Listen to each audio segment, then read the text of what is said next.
It'll be 1 year ago tomorrow that the life of a Pakistani schoolgirl was turned upside down by an unspeakable trauma, and her story became an extraordinary inspiration.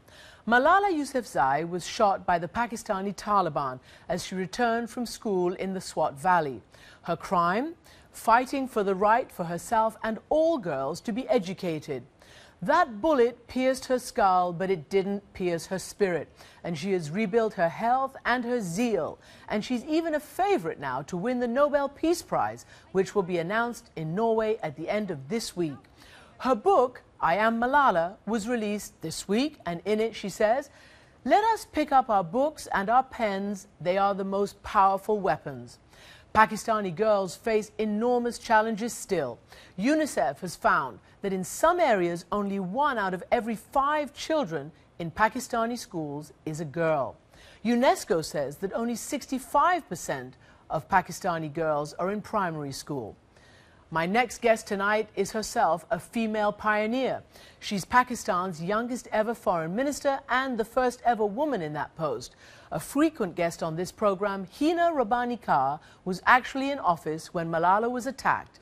And today I ask her whether anything has actually changed for Pakistan's beleaguered women and girls since the Taliban has again threatened to kill Malala. Hina Rabbani Khar, welcome to the program and thanks for joining me. Pleasure to be here, as always. You remember, because you were in office when Malala was shot. Just cast your mind back and tell me what went through your mind then. Christiane, it was probably, if I look back at the Pakistan People's Party's term, it was probably one of the most horrific incidents that shook the entire nation, that shook, of course, the world, but first the Pakistani nation.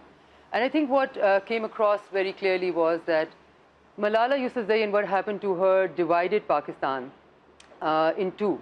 One, the vision of Pakistan that we want, that was the vision of Jinnah, of a progressive nation state where people and citizens grow, develop and enjoy the basic benefits of life.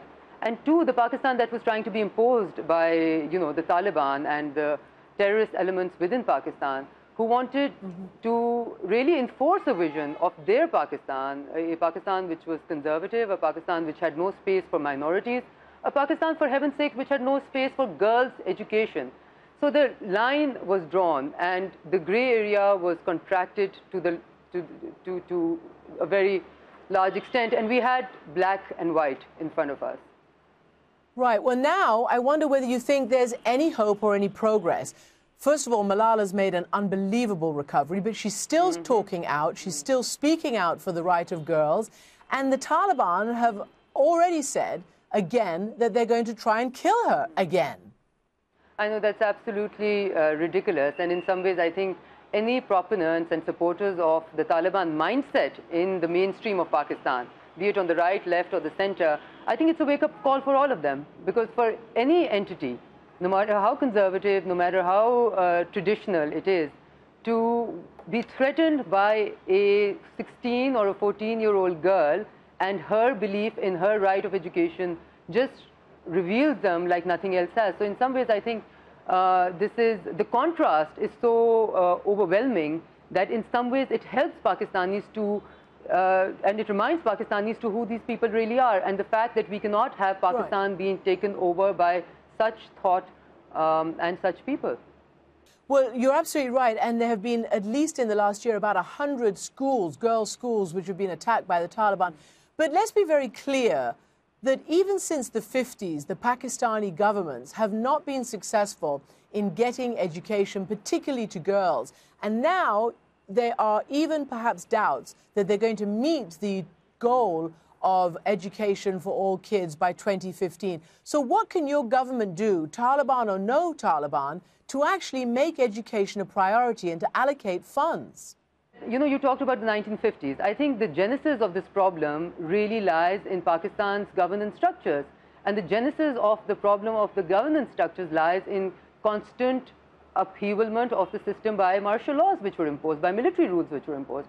And as you know, the priority of the military rule is never to educate its children or to educate the girls. The priority of the military rule is always to, within the security paradigm. So it's really a failure and a breakdown of governance structures over years, over decades that we are facing right now.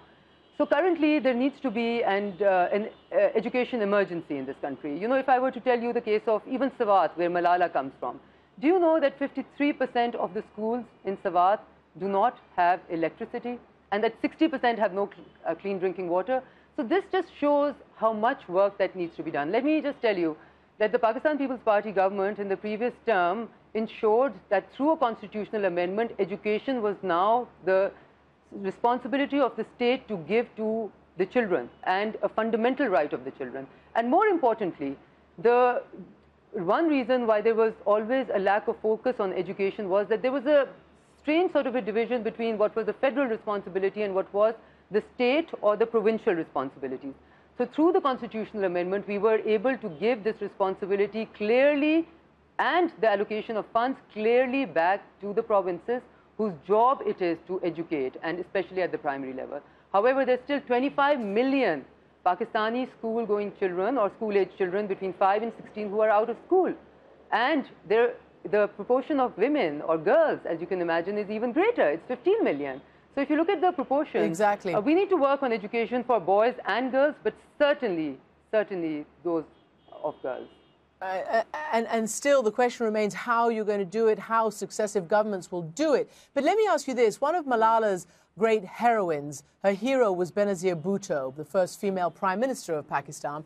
You were the first female foreign minister, the youngest ever foreign minister, and yet you've now given up your seat. You're obviously no longer in government, but you've also given up your seat. Why? Why have you chosen to get out of politics, and what kind of message does that send to girls in Pakistan? Christiane, by no means have I quitted politics. I'm still very much in politics. The reason why I'm on your show is because I'm still very much, active in politics. Well, there are about a dozen and more of us who could not get re-elected, and I chose not to run for this election, but there will be more elections, and I'm very active within the Pakistan People's Party, and I hope to remain exceptionally active within, the political framework. I think more than... But you say you couldn't get re-elected, but you've given your seat up for your father. Is that a tacit acknowledgement that actually women don't have a lot of chance? No, not at all. My father, I contested for my family when I had brothers. So typically, you only put out the women when there are no male who can sort of run for election. But there are other avenues to reach parliament, so I will certainly be exploring other avenues. So we thought as a family that it was better for my father to be in the National Assembly, and I could explore other avenues. But I think really the focus of education had to do with two things. One was primarily lack of allocation of funds, which we believe in the People's Party government, by making that constitutional amendment, we have taken care of to quite an extent. The other, Christiane, which is actually more difficult, is the governance structures. And as democracy takes serious roots in Pakistan and grows and flourishes, I have no doubt that this will remain a big priority. And this is, by the way, the only thing that will take Pakistan out of the nexus of terrorism and many other ills that we find Pakistan surrounded by today.